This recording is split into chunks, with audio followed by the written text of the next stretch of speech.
Hey everyone, welcome to today's tutorial with me, Alice. I'm really excited that you're here because we're going to break down traditional headstand. This is probably my most asked question, actually, about how to get into headstand. Now, it's not really about just one day not being able to do it and the next day you can. For some cases it can be, but I think this is a real process. And we have to take into account our fear factor with this as well. I do find that that is probably the number one thing that's holding a lot of people back after a while. But our technique and our strength building and our spatial awareness, our physical orientation is so important to get into this headstand. So I'm gonna run us through a few drills that I found have really helped me during the years of practicing this. Now I have to tell you, it took me 8 months post being a yoga teacher to confidently get upside down. Now, that's not to say that it's going to take you that long, but it is a process. And I want you to enjoy this process because I know it can get a little bit frustrating. If you find that you're getting frustrated, step away from it for a little bit, breathe, move on to something else, and then maybe come back to it with a clear head. But this little tutorial is always here for you if you need it. So let's go for it. So I want us to start together on our knees, if possible. And I want you to just notice my spine and your spine. So you want to imagine that you've got this broomstick in a way that's kind of lining up and down your spine. And there's 3 points of connection to the broomstick. The back of the head, around the ribs, the thoracic cage, and then down on the sacrum. And those points are your primary curves, are what you're born with. And then the secondary curves, the neck and the lumbar spine develop when you're babies. And you've got this little gap between you and the broomstick, between the head, between the neck and the lumbar spine. So the reason why I'm saying this is because when you go upside down, you want the natural curves of your spine to be the same. What I have found really helps is to interlace the fingers and place the hands behind the head. And I want you to hug the elbows slightly inwards towards one another.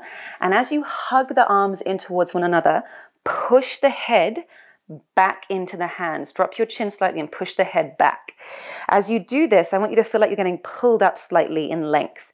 And when you take this position, tilt your tailbone back ever so slightly. So this point of your sacrum connecting to the imaginary broomstick is really pushing into it slightly. Now it's not you just flaring your ribs and overly arching your spine. You're still connected here. Pull down into your pelvic floor and engage the abdominals. But your natural curve and S curve of the spine stays exactly as it is. So I want you to get confident with your back in this position and knowing that it's not just about standing on your head. Your forearm's going to do a lot of the work, and your spine is that central column, runs up and down your body for support, for strength, for growth, for everything. Now you can take this position, but we're going to go up into Ardha Uttanasana. So Ardha Uttanasana is halfway forward fold. So bring yourself onto your feet, about feet hip width apart, and you hinge forward at the hips, little bend in the knees, weight back in the heels, and really poke your bum back. And as you hinge forward, interlace your fingers again and place them behind your head. Now remember, push the head up into the hands, pull the lower ribs in very slightly so you can engage with your abdominals. And I want you to notice my hips right here and yours. Right now, my hips are in an anterior tilt. The pelvis is tilting back slightly. If I'm going to go into a posterior tilt, I tuck the tailbone under and the secondary curves of the spine, the lumbar spine, and that neck will round also.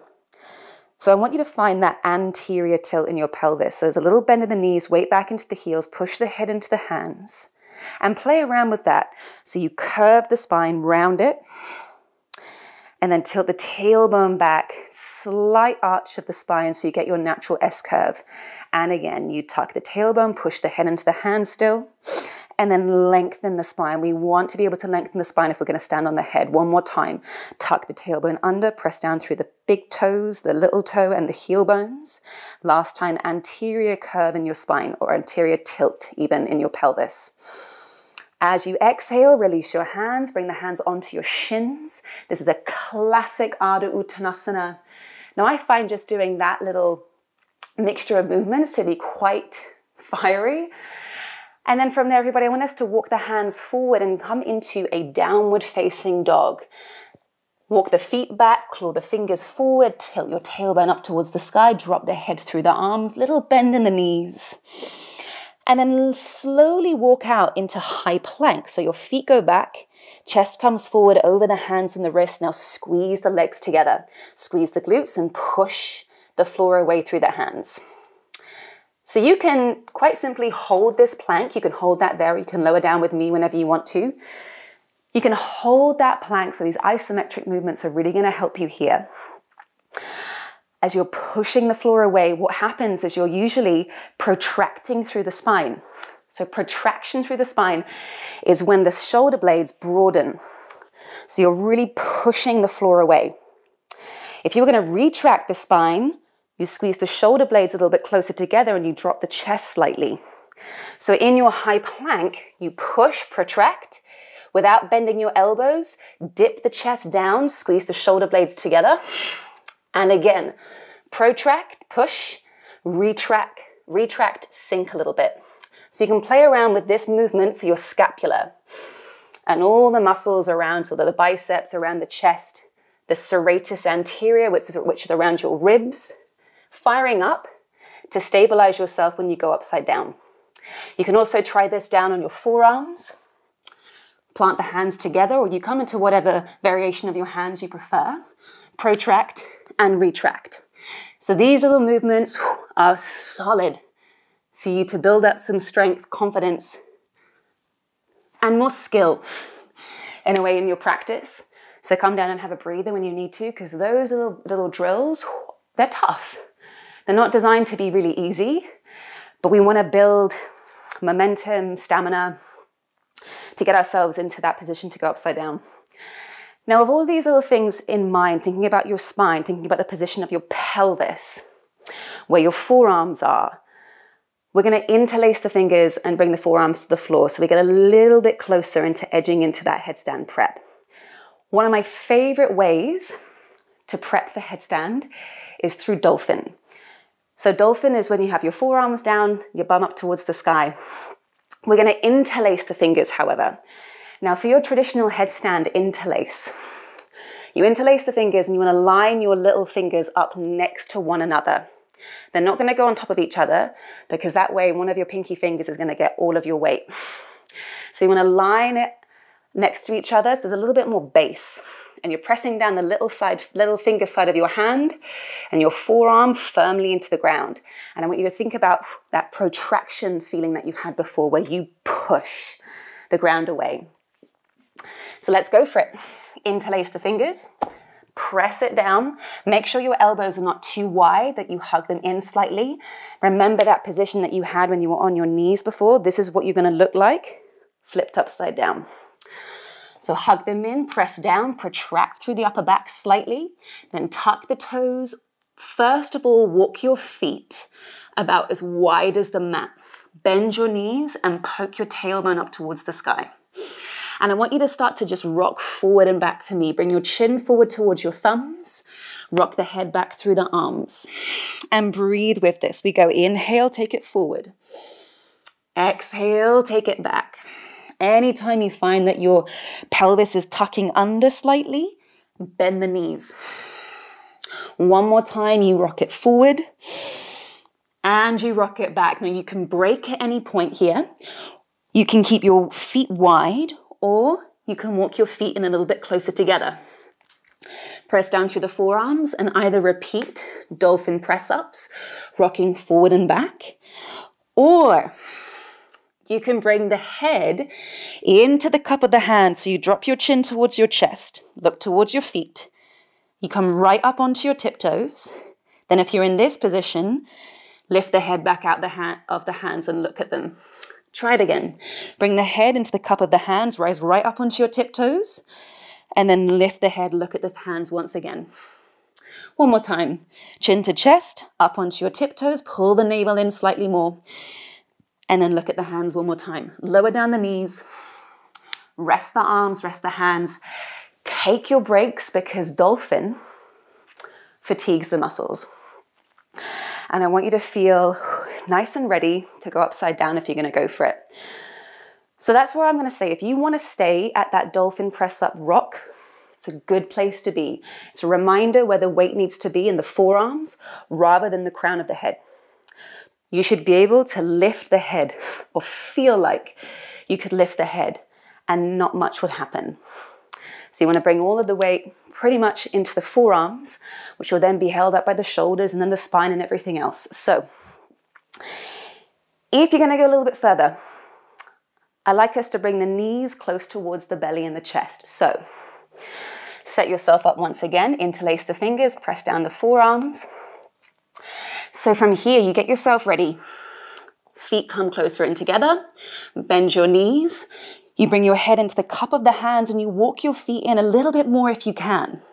Now, point the right toes, squeeze your right thigh and knee up towards your belly and chest, and keep the heel close to the bum. And then exhale, lower it down. Other side. Bend the knee, squeeze the thigh a bit closer up towards your belly, and then lower it down. One more time each side. Squeeze in and lower.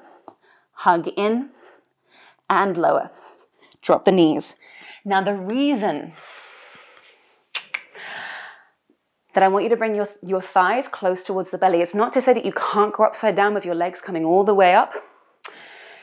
It usually takes a little bit more balance, familiarity in headstand to just lift the legs straight up. Because, you know, you might be tipping yourself over a little bit more if you're not used to it. So keeping everything a little bit more contained, close to the midline, which is like your core muscles, is really going to help you stabilize for liftoff. So I'm going to say practice that until one day you feel like you can pike the legs up, you can circle the legs up, whatever else. But you go back to the basics, you go back to the foundations whenever you feel you need to, or you feel that the balance is a little bit off. Bring it back into the midline. So you can practice that. Lifting up a foot, bend the knee, squeeze it in towards the belly. Uddiyana Bandha, those energy locks, pelvic floor engagement, bring it in. Now, if you want to go a little bit more, keep an eye on the pelvis here because that anterior tilt is going to come back. So, forearms down, set yourself up. Head into the hands. Walk your feet in. You can lift one foot. Maybe the other one will lift eventually. Take your time with this. Now your thighs are quite close to your belly. You're going to start to tilt your pelvis, your tailbone back slightly. So what you end up now looking like is kneeling down, but upside down. You've got all your weight in your forearms. Squeeze your thighs together. Point your toes, because that point of contact is very important. Trust me. And then when you're ready, you can bring it down. Don't feel like you have to get the legs straight up towards the sky, otherwise it's not a headstand. You're in an inversion when your head is below the heart. So downward facing dog is technically an inversion. Dolphin, an inversion. Head down on the floor, but legs not all the way up, an inversion. If you want to get your legs all the way up towards the sky, get yourself in that position just then for a week, however long you need to be there for. And then just keep the legs squeezed together, point the toes, and you shoot it up towards the sky. Finding that little tilt in the pelvis is the biggest thing I find that stops us from feeling confident. Because you go, how do I get my legs up? It's a sneaky little anterior tilt without letting yourself roly-poly. If you find that you're rolling, it's really not a big deal. We've all fallen out. Check out your forearms and your elbows again. Just make sure they're not too wide. If the elbows are wide, we're in roly-poly territory or somersault territory. Now, hug the elbows in again. So, if you want to go all the way up from there, we'll try again. Forearms down, and listen, if you need to stop at a point, but I'm going a little bit further, you know what to do.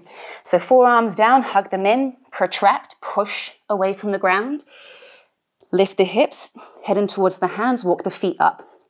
Then you set yourself up, feet come together, squeeze your thighs, anterior tilt of the pelvis, and then maybe the legs go all the way up towards the sky. Squeeze your bum. Stay with your breath. Push down through the forearms, and then you can lower down when you're ready. And take those breathers, take those rests in child's pose. Take a big breath when you're feeling a little bit fearful or a bit, the adrenaline's coming up. I'm going to say if you're going to go into a pike headstand, so these are for those of you who are really there, but you want to bring the feet now away from the belly and come up. You can try doing this with a brick or a book, just a little bit of height, until you find that that lift is completely controlled by those energy locks, by your core muscles. This brick is very, very helpful. So those of you that are going that touch further, I hate saying the word further, but if you're going for it, try bringing your feet on the brick, set yourself up in your headstand preparation, forearms down, head into the hands. Now, feet are on that brick, it gives you a little bit of height. You're already off the floor, right? But sometimes we just need that little bit of a push. Point the toes, squeeze the legs together. You try and lift the tailbone up, press down through the forearms, squeeze the glutes. Find a piece of calm. Keep breathing. And then you bring yourself down, whatever way is best. So you can do that without the brick eventually. But you know what? If you're happy not doing it ever, it's fine. Totally fine. So when you've had your time in headstand, roll the shoulders, bring the forehead to the ground, have that moment for yourself. Breathe it out through the lips and the mouth. And you just need to meet yourself every single day where you're at.